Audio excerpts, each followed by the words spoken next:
My father came from Japan in 1905. He was 15 when he immigrated from Japan. He worked until he was able to actually build a store. Let me tell you a story in the form of a dream. I don't know why I have to tell it, but I know what it means. Close your eyes, just picture the scene as I paint it for you. It was World War II when this man named Kenji woke up. Ken was not a soldier.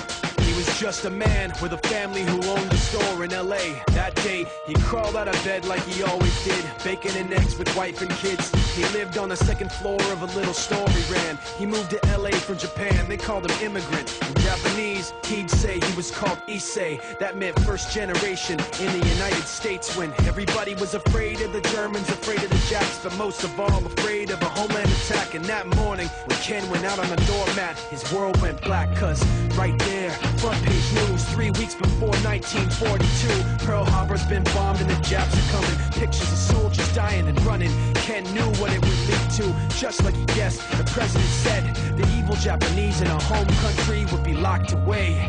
They gave Ken a couple of days to get his whole life packed in 2 bags. Just 2 bags. Couldn't even pack his clothes. Some folks didn't even have a suitcase to pack anything in, so 2 trash bags is all it gave them. And when the kids asked Mom, where are we going? Nobody even knew what to say to them. Ken didn't want to lie. He said the U.S. is looking for spies, so we have to live in a place called Manzanar, where a lot of Japanese people are. Stop it, don't look at the gunmen.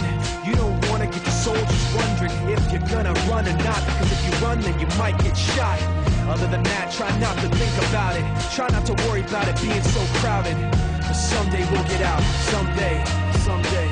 As soon as war broke out, the FBI came and they just come to the house and you have to come. All the Japanese have to go. They took Mr. Need and people couldn't understand why they had to take him, because he's just innocent laborer. So now they're in a town with soldiers surrounding them. Every day, every night, look down at them. From watchtowers up on the wall, Ken couldn't really hate them at all. They were just doing the job, and he wasn't gonna make any problems. He had a little garden, vegetables and fruits that he gave to the troops in a basket his wife made. But in the back of his mind, he wanted his family's life saved. Prisoners of war in their own damn country, what for?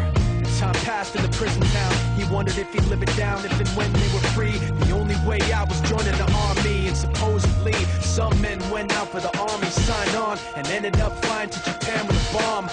That 15-kiloton blast put an end to the war pretty fast.